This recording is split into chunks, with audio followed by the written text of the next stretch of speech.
Hello friends, how are you? Fine मित्रों, previous lecture ની અંદર ચેપ્ટર નંબર 3 માં આપણે શું સમજતા હતા? અવરોધોનું શ્રેણી, સમાંતર અને મિશ્ર જોડાણ. એની અંદરથી તફાવત પણ પૂછાય છે, એની પણ આપણે વાત કરી હતી. ન જોયો હોય તો પ્રીવિયસ વિડિયો ફરીથી એક વખત જોઈ લો અને સમજી લો. આજે હવે આપણે આગળ સમજવાના છીએ વિદ્યુત કોષ વિશે. વિદ્યુત કોષનું EMF, એનો આંતરિક અવરોધ અને ટર્મિનલ વોલ્ટેજની વાત કરવાના છીએ. પહેલાં તો હું તમને થોડીક બેઝિક બાબત શીખવાડું કે જે આપણી ટેક્સ્ટ બુકમાં નથી આપી. વિદ્યુત કોષ જનરલી બે પ્રકારના છે મિત્રો, એક પ્રાઇમરી અને એક સેકન્ડરી. પ્રાઇમરી સેલ કોને કહેવાય? તો કે જે ફક્ત ડિસ્ચાર્જ થતો હોય, એને ફરીથી ચાર્જ કરી શકાય નહીં. રાસાયણિક ઉર્જાનું વિદ્યુત ઉર્જામાં જ રૂપાંતર કરતો હોય એને પ્રાઇમરી સેલ કહેવાય. એક સિમ્પલ ને સાદું એક્ઝામ્પલ આપું સાહેબ. આપણે બધાએ પેન્સિલ સેલ જોયા છે, આપણી ઘડિયાળની અંદર આપણે જે રાખીએ, બરાબર, એ પ્રાઇમરી સેલ છે જેને તમે ફરીથી ચાર્જ કરી શકતા નથી. બીજો જેને કહેવાય સેકન્ડરી સેલ, ગૌણ કોષ. સેકન્ડરી સેલ જેને ફરીથી ચાર્જ કરી શકો, પ્રક્રિયા ઉલટાવીને ફરીથી ચાર્જિંગ કરી શકાય. એટલે એમાં ડિસ્ચાર્જ થતો હોય ત્યારે શું થશે? રાસાયણિક ઉર્જાનું વિદ્યુત ઉર્જામાં રૂપાંતર. અને ચાર્જિંગ થતું હશે ત્યારે શું થશે? તો વિદ્યુત ઉર્જાનું રાસાયણિક ઉર્જામાં રૂપાંતર. હવે આનું એક એક્ઝામ્પલ આપું. આપણે ગાડીની બેટરી હોય તો તમને ખ્યાલ છે સાહેબ, ગાડીની બેટરી ઉતરી જાય એટલે ડિસ્ચાર્જ થઈ જાય ત્યારે આપણે એને ચાર્જિંગમાં મૂકીએ છીએ. તો ચાર્જિંગ થઈ જાય એટલે ત્યારે ઘટના કઈ થશે? ચાર્જિંગ દરમિયાન તમે જોયું છે કે પ્લગની અંદર તમે સ્વિચ ઓન કરી દો તો એ જે વિદ્યુત ઉર્જા મળી એ અહીંયા રાસાયણિક ઉર્જામાં ફેરવાય અને ફરીથી કોષ કાર્યરત થઈ જાય. તો આજે આપણે અહીંયા જે વિદ્યુત કોષ સમજવાના છે મિત્રો, એ સેકન્ડરી સેલની વાત છે. એની વાત છે સેકન્ડરી સેલ, ગૌણ કોષ, કે જેને તમે ફરીથી ચાર્જ કરી શકો. પણ સેકન્ડરી સેલ એક પ્રકારનો રાસાયણિક કોષ જ છે. વિદ્યુત રાસાયણિક કોષ કેમિસ્ટ્રીની અંદર તમે ભણો જ છો. એક સાદામાં સાદું એક્ઝામ્પલ આપું, લેડ સંગ્રાહક કોષ. તો મારે આજે સમજવું છે કે આવા વિદ્યુત કોષનું EMF, આંતરિક અવરોધ અને ટર્મિનલ વોલ્ટેજ શું હોય. પહેલા જ શબ્દ પર થોડુંક ધ્યાન આપો તો અહીંયા મેં લખ્યું છે EMF. યસ, EMF નું ફૂલ ફોર્મ થશે મિત્રો ઇલેક્ટ્રોમોટિવ ફોર્સ. EMF નું ફૂલ ફોર્મ શું થશે? Electromotive force. એટલે ઘણા વિદ્યાર્થીઓના મગજમાં એવું ચાલવા માંડ્યું, sir EMF it is one type of force, એક પ્રકારનું બળ છે, એ તમારો વહેમ છે. EMF કોઈ બળ નથી. સમજાવીશ શું કામ બળ નથી. હા, અત્યારે તમે આને આવું બોલી શકો, ઇલેક્ટ્રોમોટિવ ફોર્સ એટલે ગુજરાતીમાં કહેવાય વિદ્યુત ચાલક બળ. આમ તમે શબ્દ પરથી એવું કહી શકો, the force which is required to motion of electron, ઇલેક્ટ્રોનની ગતિ માટેનું જરૂરી બળ, આવું તમે બોલી શકો. પણ EMF એ ખરેખર કોઈ બળ નથી. શું કામ? હવે આ સમજવાનું છે. ચાલો, EMF એક્ઝેક્ટલી શું છે એને આપણે સમજવાનો પ્રયત્ન કરીએ. તો એના માટે હું એક વિદ્યુત રાસાયણિક કોષ ધ્યાનમાં લઉં છું. સમજી લો કે આપણી પાસે કોઈ એક વિદ્યુત રાસાયણિક કોષ છે. વિદ્યુત રાસાયણિક કોષ એટલે સાહેબ એક પાત્રની અંદર વિદ્યુત વિભાજ્ય દ્રાવણ ભરેલું હોય. આ વિદ્યુત વિભાજ્ય દ્રાવણની અંદર ધાતુના 2 ઇલેક્ટ્રોડ ડુબાડવામાં આવે, જેમાંના એક ઇલેક્ટ્રોડને મિત્રો એનોડ કહેવાય અને બીજા ઇલેક્ટ્રોડને કેથોડ કહેવાય. ઓકે, ચાલો સમજો. ધાતુના 2 ધ્રુવો દુવાડ્યા, આ એનોડ છે, આ કેથોડ છે, એટલે આને આપણે નામ આપી દો એનોડ. એનોડ એટલે જનરલી પોઝિટિવ, કેથોડ નેગેટિવ. એ ડિપેન્ડ કરે છે કયો કોષ છે મિત્રો. જુદા જુદા કોષમાં વિદ્યુત વિભાજ્ય દ્રાવણ જુદું જુદું હોય. ઇલેક્ટ્રોડ એટલે કેથોડ અને એનોડ એ જુદા જુદા દ્રવ્યના બનેલા હોય. એ ડિપેન્ડ કરે છે તમે કયો કોષ લેવ છો. સમજો એક ધ્યાનથી. પહેલો જ મુદ્દો, માની લો કે હું જેવો વિદ્યુત રાસાયણિક કોષ બનાવીશ, આ ઇલેક્ટ્રોડ ડૂબાડીશ, શું થશે? તો વિદ્યુત રાસાયણિક કોષમાં થતી રાસાયણિક પ્રક્રિયાઓના કારણે અંદર વિદ્યુત રાસાયણિક બળ ઉદ્ભવે, જેને મિત્રો આપણે નામ આપીશું અવિદ્યુતીય બળ. નોન ઇલેક્ટ્રિકલ ફોર્સ, એને હું FN વડે દર્શાવું છું. થિયરી થોડી ટેક્સ્ટ બુક કરતા હું અલગ રીતે લઈ જઈશ, કારણ કે આપણા માટે કોન્સેપ્ટ અગત્યનો છે, થિયરી ગોખવી અગત્યની નથી. સમજો, રાસાયણિક પ્રક્રિયા અંદર થશે, વિદ્યુત વિભાજ્ય દ્રાવણ ભર્યું છે, તો રાસાયણિક પ્રક્રિયાના કારણે અંદર રાસાયણિક પ્રક્રિયાઓના લીધે રાસાયણિક બળ ઉદ્ભવે, જેને આપણે અવિદ્યુતીય બળ કહીએ, નોન ઇલેક્ટ્રિકલ ફોર્સ. આ બળ શું કરશે સમજો સાહેબ. અંદર જેવી પ્રક્રિયા શરૂ થઈ, આયનીકરણ શરૂ થશે, તો આયનીકરણના લીધે ઉદ્ભવતા ધન અને ઋણ આયન, આયનીકરણ થશે એટલે આપણને બધાને ખબર છે કે અંદર ધન અને ઋણ આયન મુક્ત થવા માંડશે. હવે એના કારણે શું થશે? તો કે જે આપણું અવિદ્યુતીય બળ છે ને, એ અવિદ્યુતીય બળ ધન આયનને કોષના ધન ધ્રુવ તરફ, ઇન શોર્ટ એનોડ તરફ, અને ઋણ આયનને ઋણ ધ્રુવ પર ધક્કો મારશે. એટલે અવિદ્યુતીય બળ, નોન ઇલેક્ટ્રિકલ ફોર્સ, અંદર જેટલા ધન આયન હશે એ બધા ધન આયનને ધન ધ્રુવ પર ભેગા કરશે અને ઋણ આયનને ઋણ ધ્રુવ પર ભેગા કરશે. જેના કારણે થશે હું ખબર મિત્રો, આ છેડો સતત પ્લસ બનતો જશે,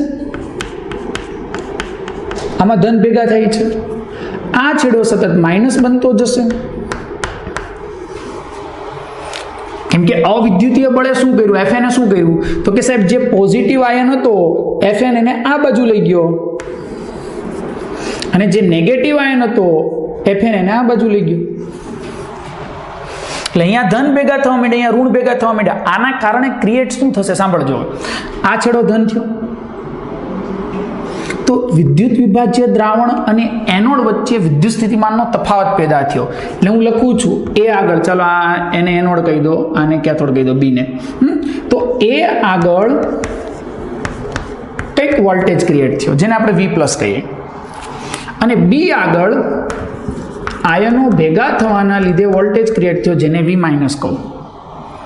કેમ? કેમ કે આ છેડો સતત ધન થતો ગયો, આ છેડો સતત ઋણ થતો ગયો. આ ધન થતો ગયો એટલે ત્યાંના વોલ્ટેજને મેં નામ આપ્યું V+, અહીંયા ઋણ થતો ગયો એટલે V-, એટલે એકનું વોલ્ટેજ વધતું ગયું, બીજાનું વોલ્ટેજ ઘટતું ગયું. તો હું તમને એક સિમ્પલ ને સાદો સવાલ પૂછું, બોલો, બે ઇલેક્ટ્રોડ વચ્ચે વિદ્યુત સ્થિતિમાનનો તફાવત પેદા થયો. તફાવત કેટલો? V+, -V-. Voltage difference. તો આને આમ લખી શકું ને, V+ + V-. તફાવત મેળવો ગ્રેટર ધેન 0. ધન થઈ ગયું ને, પ્લસ છે, સરવાળો છે, તો તફાવત ધન મેળવ્યો. એટલે એનો મતલબ એવો થયો કે સર આ પ્રક્રિયામાં જે કોઈ આયનો હશે, જે કોઈ વિદ્યુત ભારો હશે, એ વિદ્યુત ભારો પર સ્થિતિમાનના તફાવતના લીધે એને ઉર્જા મળશે. વિદ્યુત ભારોને સ્થિતિમાનના તફાવતના લીધે ઉર્જા મળશે. ઓકે, હવે એ ઉર્જા મળે એટલે એના કારણે શું થશે? માની લો કે હું અહીંયા બહારથી કોઈ વાયર જોડી દઉં છું, ટેમ્પરરી સમજો, મેં અહીંયા કોઈ તાર જોડી દીધો સમજો, ચાલો. તો આપણે ફિઝિક્સ રેવજિક પ્રવાહમાં ભણીએ છીએ. હું વચ્ચે એક અવરોધ રાખી દઉં છું જેનું નામ છે R. હવે ધ્યાનથી સમજો, રેવજિક પ્રવાહ ધનથી ઋણ, એટલે અહીંયાથી આ ધને ગતિ કરવાનું સ્ટાર્ટ કર્યું, સ્થિતિમાનનો તફાવત રચાણો. અને આપણે જાણીએ છીએ સ્થિતિમાનનો તફાવત રચાય ત્યારે વિદ્યુત ભારો સ્થિતિમાનના તફાવતના લીધે બળ અનુભવે અને એથી ગતિ શરૂ થાય. ક્લિયર? ચાલો ગતિ સ્ટાર્ટ થઈ એટલે અહીંયાથી આ ધન આયન ગતિ કરીને ઋણ સુધી પહોંચશે. રૈવજિક પ્રવાહ ખરેખર ઇલેક્ટ્રોન ગતિ કરીને આમ જતા હશે. ફિઝિક્સ રૈવજિક પ્રવાહમાં કામ કરે એટલે આમ જશે. હવે બનશે શું સમજો. અવિદ્યુતીય બળ લાગ્યા, બળના લીધે ધન આયન ખસીને અહીંયા આવ્યો એટલે કાર્ય થયું. બળના લીધે ખસ્યો એટલે કાર્ય થયું. કાર્યનો સંગ્રહ યસ ઉર્જા સ્વરૂપે થાય. ચાલો એને ઉર્જા મળી સર, એ ઉર્જા લઈને ગતિ કરવા માંડ્યો, અવરોધમાંથી પસાર થયો, અવરોધનો સામનો કરવામાં ઉર્જા વપરાણી એટલે પાછો અહીંયા પહોંચ્યો તો ઉર્જા કેવી થઈ ગઈ? 0. અહીંયા માની લો કે એને ઉર્જા મળી ગઈ અવિદ્યુતીય બળોના લીધે. ઉર્જા મળી એટલે એને ગતિ કરવાનું સ્ટાર્ટ કર્યું. ગતિ કરવાનું સ્ટાર્ટ કર્યું, અવરોધમાંથી પસાર થયો ત્યારે એની ઉર્જા વપરાઈ ગઈ. એ ઉર્જા અહીંયા પહોંચ્યો તો 0 થઈ ગઈ. હવે હું તમને એમ કહું સર અહીંયા જે ધન આયન પહોંચ્યો એની ઉર્જા કેવી છે? 0. હવે એને એનોડ સુધી જવું છે. ઋણ પર પહોંચ્યો આમ બહારથી ગતિ કરીને, ત્યાં સુધીમાં ઉર્જા બધી વપરાઈ ગઈ. હવે ઋણથી અને ધન સુધી જવું છે કોષની અંદર, ઉર્જા જોઈશે ને. હું તમને કન્ડિશન પૂછું, આ ધનને એનોડ પર જવું છે, ધનને ધન પર જવું છે. ધનને ધન પર કોણ લઈ જાય છે? અવિદ્યુતીય બળ. કોણ લઈ જાય છે? અવિદ્યુતીય બળ. તો મિત્રો આ અવિદ્યુતીય બળ કે જે આ એકમ ધન વિદ્યુત ભારને ઋણથી ધન સુધી લઈ જાય ત્યારે મળતી ઉર્જાને ઈએમએફ કહેવાય. એટલે ઈએમએફની વ્યાખ્યા શું થઈ ગઈ? એકમ ધન વિદ્યુત ભારને બેટરીના અથવા કોષના ઋણ ધ્રુવથી ધન ધ્રુવ સુધી લઈ જવા માટે અવિદ્યુતીય બળો દ્વારા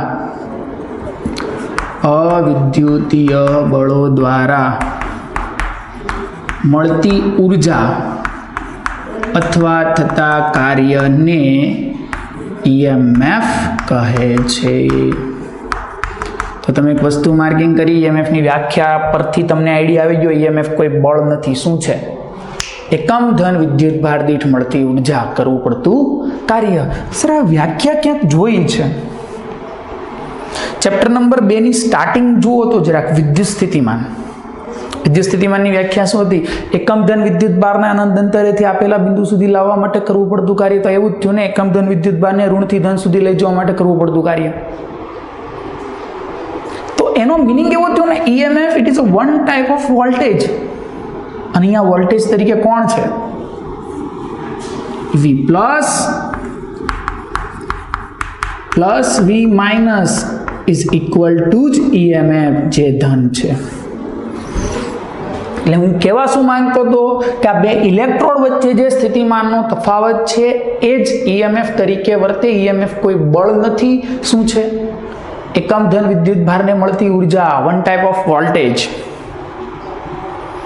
શું છે? વોલ્ટેજ. એટલે યાદ રાખજો EMF નો એકમ છોકરા વોલ્ટ છે. શું છે? EMF નો એકમ એ વોલ્ટ જ છે. પણ હવે હું તમને એક મુદ્દો સમજાવું સરસ મજાનો. આ ધન અહીંયાથી અહીંયા સુધી જવા ટ્રાય કરે છે. સાંભળજો ધ્યાનથી. એક સરસ મજાનો મુદ્દો મારે શીખવવો છે. ધનને અહીંયાથી અહીંયા સુધી જવું છે એટલે અવિદ્યુતીય બળો એના પર કાર્ય કરશે. એ જ લઈ જાય ને, અવિદ્યુતીય બળો જ ધનને અહીંયા લઈ જાય છે. એ કાર્ય કરે એને કયા સ્વરૂપે મળ્યું? EMF સ્વરૂપે. કાર્યને જ EMF કહેવાય ને પેલા. ઓકે, તો ઋણ ધ્રુવ પર જ્યારે પેલો ધન આયન પહોંચ્યો, ધન વિદ્યુત ભાર પહોંચ્યો, ત્યારે એને પેલા ઋણ પરના અવિદ્યુતીય બળે EMF જેટલી ઉર્જા આપી દીધી. સમજો ધ્યાનથી. એટલે અહીંયા આની પાસે EMF જેટલી ઉર્જા મળી ગઈ. EMF it is one type of energy, ઉર્જા છે. EMF જેટલી ઉર્જા મળી ગઈ. ઉર્જા લઈને દોડવાનું સ્ટાર્ટ કર્યું. મિત્રો સમજો, અહીંયા ધન આયન ઋણ ધ્રુવ પર છે, સામે ધન. અહીંયા ધન આયન આવી ગયો, મને ઋણ ધ્રુવીય EMF જેટલી ઉર્જા આપી દીધી, મારે સામે સુધી જવાનું છે. પણ બનશે શું ખબર? આ જતો હશે ને ત્યારે રસ્તામાં પેલું વિદ્યુત વિભાજ્ય દ્રાવણ છે, દ્રાવણનું આયનીકરણ થઈ ગયું છે કે સર એમાં અંદર ધન અને ઋણ આયન આટા મારે જ છે. તો આ ધન આયન જ્યારે સામે એનોડ સુધી જતો હશે ને ત્યારે રસ્તામાં આ વિદ્યુત વિભાજ્ય દ્રાવણના બીજા આયનો સાથે અથડાતો જશે. એટલે સાહેબ અહીંયાથી નીકળ્યો સમજો તો અહીંયા અથડાયો, પાછો અહીંયાથી ગયો અહીંયા અથડાયો, પાછો અહીંયા અથડાયો, પછી અહીંયા પહોંચ્યો. રસ્તામાં બીજા આયનો સાથે અથડાતો જશે. હવે અથડામણ થાય એટલે બોલો થોડી ઘણી ઉર્જાનો વ્યય થાય. તો આનો મિનિંગ એવો જ થયો ને કે સર અંદરના આયનો સાથેની અથડામણ એ ખરેખર તો આ વિદ્યુત ભારની ગતિનો વિરોધ કરે છે. તો બસ એ અંદરના આયનો સાથેની અથડામણના કારણે જે વિરોધ ઉદ્ભવ્યો ને એને એનો આંતરિક અવરોધ કહેવાય. શું કહેવાય? આંતરિક અવરોધ. એટલે કોષનો આંતરિક અવરોધ કોને કહેવાય? તો સમજો, આયનો સાથેની અથડામણના લીધે ઉદ્ભવતા અવરોધને આંતરિક અવરોધ કહે છે. મિત્રો, આંતરિક અવરોધને સંજ્ઞામાં સ્મોલ આર કહેવાય, એનો એકમ ઓહમ જ છે. પણ આંતરિક અવરોધ શું છે? ખરેખર અંદર થતી અથડામણ છે. હવે મજા આવશે. બોલો કેટલી ઉર્જા લઈને નીકળ્યો છે? પેલા EMF જેટલી. હવે અંદર આંતરિક અવરોધ હાર છે એટલે અંદર અથડામણોના લીધે ઉર્જા કંઈક વ્યય થશે. અંદર અથડાતો જાય, માનો કે અહીંયા તો 50 જૂલ ઉર્જા હતી, 50 જૂલ લઈને એને સામે સુધી જવું છે, પણ રસ્તામાં બહુ બધી અથડામણો થવાની, તો થોડી ઉર્જા તો ગુમાવશે ને. અથડામણના લીધે મળ્યો અવરોધ, એને હું કીધું? આંતરિક અવરોધ. તો આંતરિક અવરોધમાં વ્યય થતી ઉર્જા કેટલી?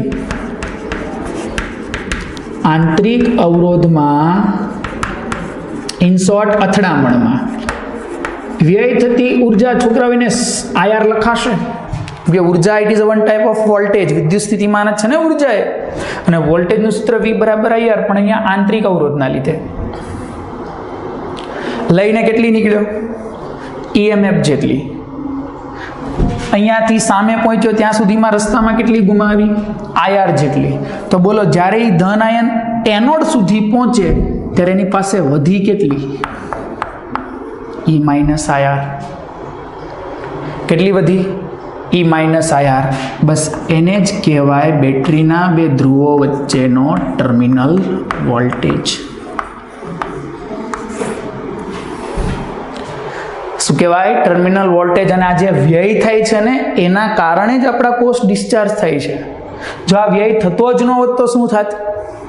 યસ, અહીંયાથી નીકળ્યો, અહીંયા અવરોધનો સામનો કરવામાં ઉર્જા વપરાણી, અહીંયા પહોંચ્યો 0 થઈ ગયો, પાછું EMF મળ્યું, રસ્તામાં કોઈ વ્યય નથી તો EMF થી જ અહીંયા પહોંચી ગયો, ગુમાવી. કોઈ દિવસ ડિસ્ચાર્જ થવાની શક્યતા જ ન આવે. આપણા કોષ ડિસ્ચાર્જ શું કામ થાય છે? ઇન્ટરનલ રેઝિસ્ટન્સ, આંતરિક અવરોધ. રેડી? આનું રીઝન આપું તમને, સાંભળો. અહીંયાથી ગતિ કરીને અહીંયા પહોંચ્યો સાહેબ, એને 50 જૂલ મળી, પણ અહીંયા પહોંચશે ત્યાં સુધીમાં 50 હશે નહીં હોય. રસ્તામાં માનો કે 10 જૂલનો વ્યય થયો, આંકડા લખતા નહીં થિયરીમાં, તો અહીંયા પહોંચ્યો કેટલી થઈ ગઈ? 40. તો હવે 40 લઈને ગતિ કરવાની, 40 મળી ગઈ, પાછું 30. કન્ટિન્યુઅસ ઉર્જા ઘટતી જાય છે, એને જ આપણે ડિસ્ચાર્જિંગ કહીએ છીએ. શું કહીએ છીએ? ડિસ્ચાર્જિંગ. હવે આમાં એક એવી કન્ડિશન આવશે, સમજો ધ્યાનથી. વિદ્યુત ભારોએ ગતિ કરી, આ ધન થઈ ગયો, આ ઋણ થઈ ગયો. વિદ્યુત ભારોએ ગતિ કરી એટલે અંદર પ્રવાહનું નિર્માણ થઈ ગયું. યસ, જેને આપણે I નામ આપ્યું છે. પ્રવાહનું નિર્માણ થઈ ગયું ને, જેને આપણે I નામ આપ્યું છે. હું એક સરસ મજાનો સવાલ પૂછું. જેવું આ ધન થાય ને ઋણ થાય તો ક્ષેત્ર ઉત્પન્ન થાય. વિદ્યુત ક્ષેત્રની દિશા ધનથી ઋણ, ક્ષેત્ર ઉત્પન્ન થયું ધનથી ઋણ. બોલો, ક્ષેત્રના લીધે વિદ્યુતીય બળો ઉત્પન્ન થાય. ક્ષેત્રના લીધે શું ઉત્પન્ન થાય? વિદ્યુતીય બળો. એટલે યાદ રાખજો, બે છેડા વચ્ચે વિદ્યુત સ્થિતિમાનના તફાવતના લીધે વિદ્યુત ક્ષેત્ર ઉદ્ભવે અને જેના લીધે વિદ્યુતીય બળો પેદા થાય, જેને મિત્રો આપણે નામ આપીશું ઇલેક્ટ્રિકલ ફોર્સ. પણ આપણે બધા જ જાણીએ છીએ વિદ્યુતીય બળ ધનને ધન તરફ લઈ જાય નહીં. વિદ્યુતીય બળોનું કામ શું છે?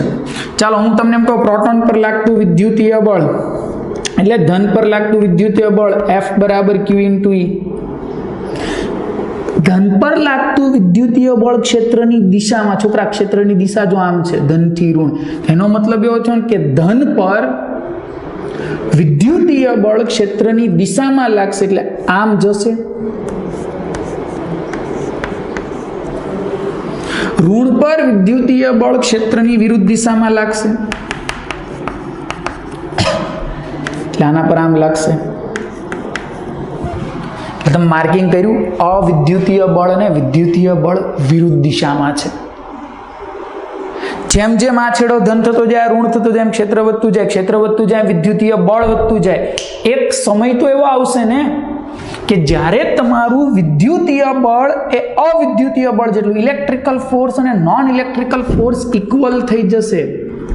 અહીંયા પહેલા લખી દઉં છું, વિદ્યુતીય બળ ધન વિદ્યુત ભારને ઋણ તરફ અને ઋણ વિદ્યુત ભારને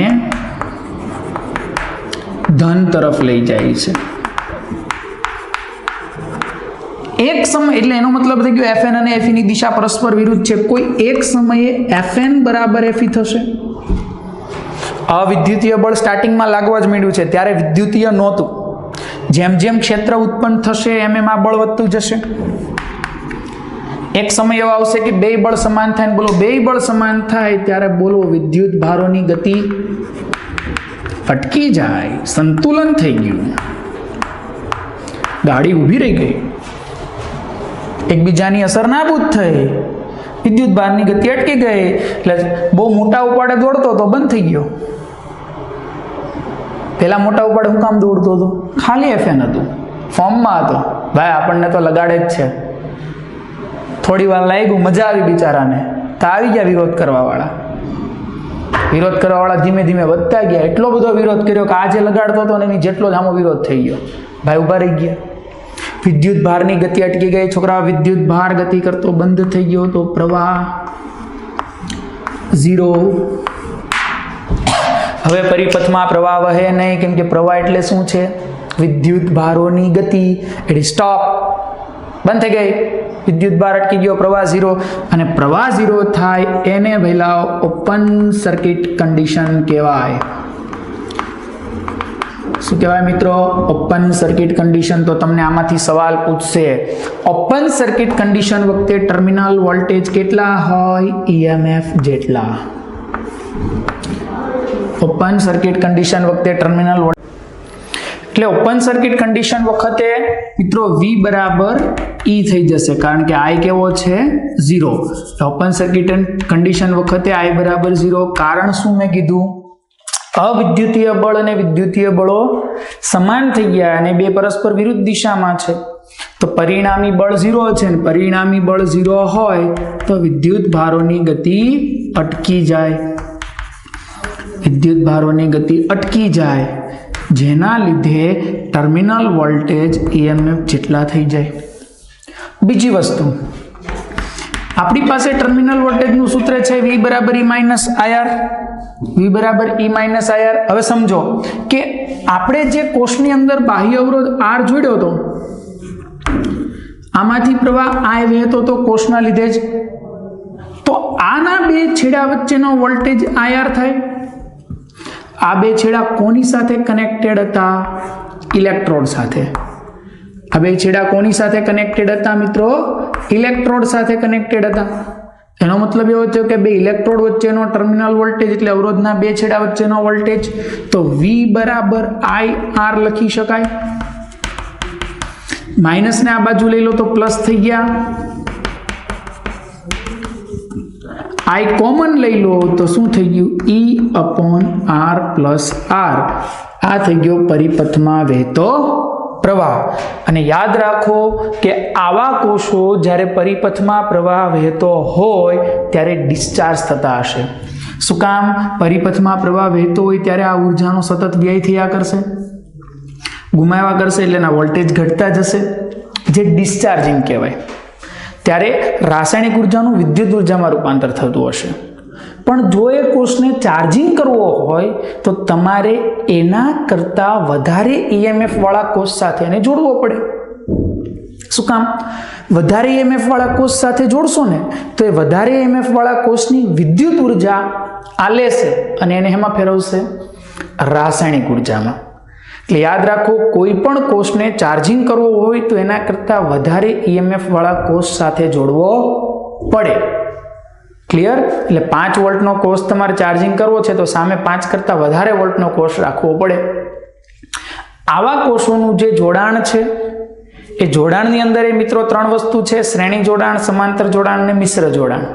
જેમ કેપેસિટરમાં અને અવરોધમાં ભણ્યા ને એવું કોષોના જોડાણમાં છે, જે આપણે પછી સમજીએ. ઓકે, ત્યારે આ થિયરી વ્યવસ્થિત રીતે લખી દેવાની છે, આખી કમ્બાઈન. ક્લિયર? ઓકે, ચાલો, થેન્ક યુ.